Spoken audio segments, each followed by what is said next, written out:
Ini adalah surat terbuka untuk semua ibu-ibu yang ada di luar sana. Kenapa cuman buat ibu-ibu? Karena ini adalah tugasnya ibu-ibu. Menurut saya, bapak-bapak juga bisa, karena bapak-bapak juga banyak yang mengerjakan hal ini. Tapi belum dibiasakan.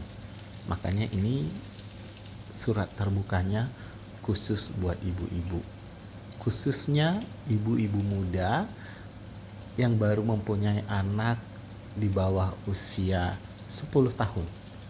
Menurut saya ini sangat berguna sekali di masa depan.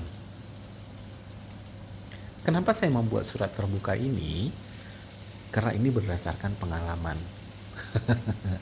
Supaya saya bisa bertahan hidup di situasi yang mengharuskan saya bertahan hidup.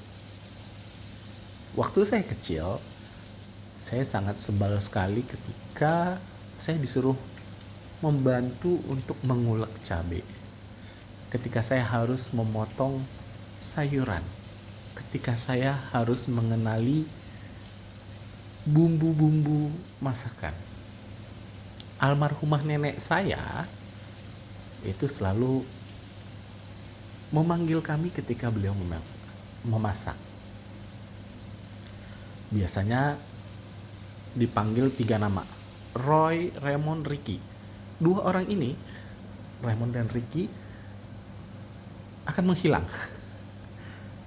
Sementara Roy ada di situ. Mau tidak mau, Roy harus membantu.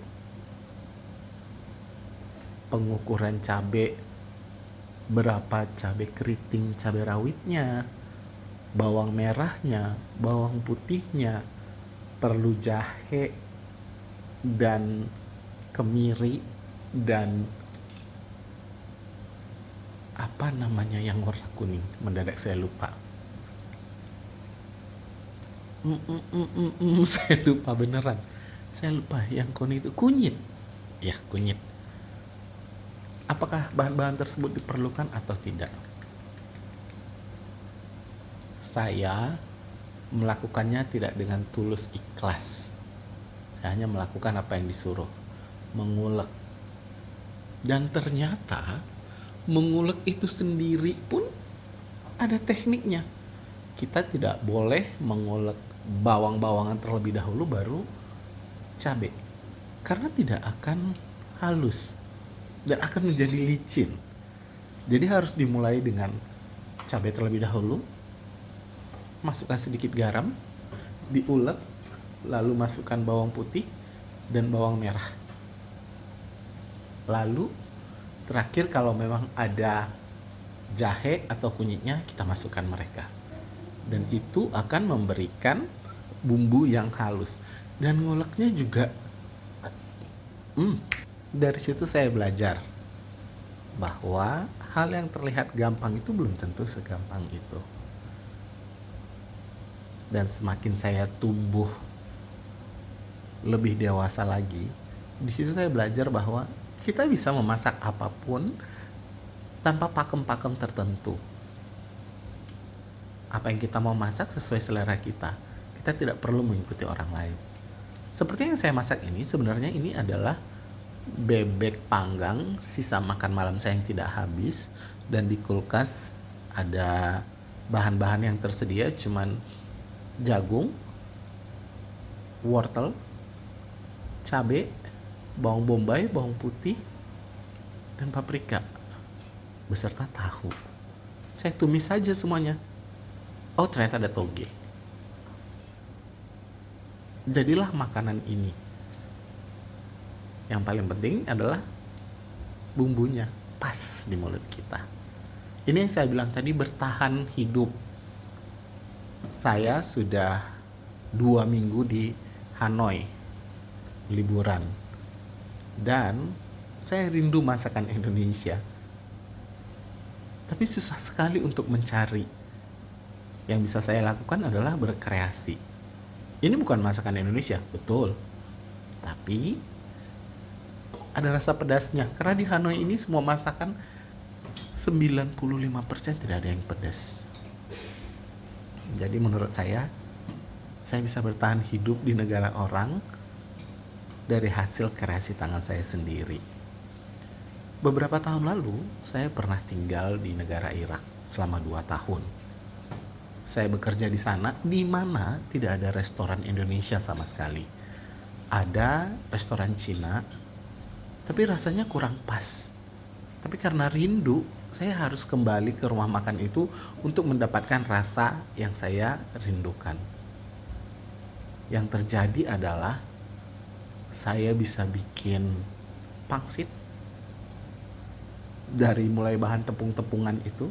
Saya bisa bikin mie dari tepung-tepungan itu.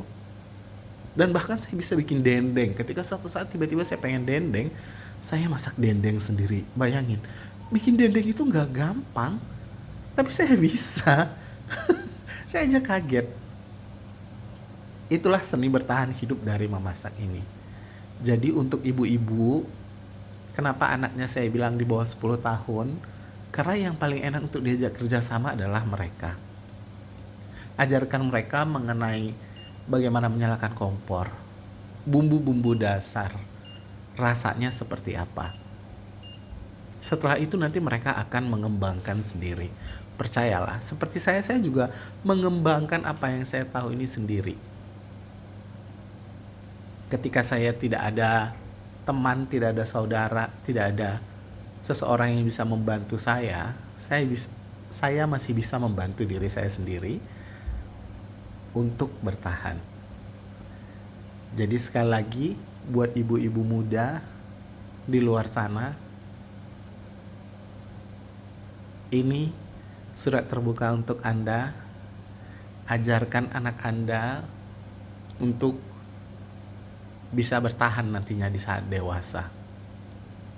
Tidak kelaparan di kosan ketika mereka merantau. Terkadang orang yang gagal merantau itu bukan karena apa-apa, tapi karena merindukan masakan rumah. Nah, menurut saya bisa menemukan rumah saya dimanapun saya berada ketika saya bisa memasak makanan sesuai dengan rasa yang saya ingat. Dalam kasus saya, yang mengajari saya masak adalah nenek saya. Jadi, di setiap gigitan makanan saya akan merasakan bahwa itu adalah masakan dari almarhumah nenek saya.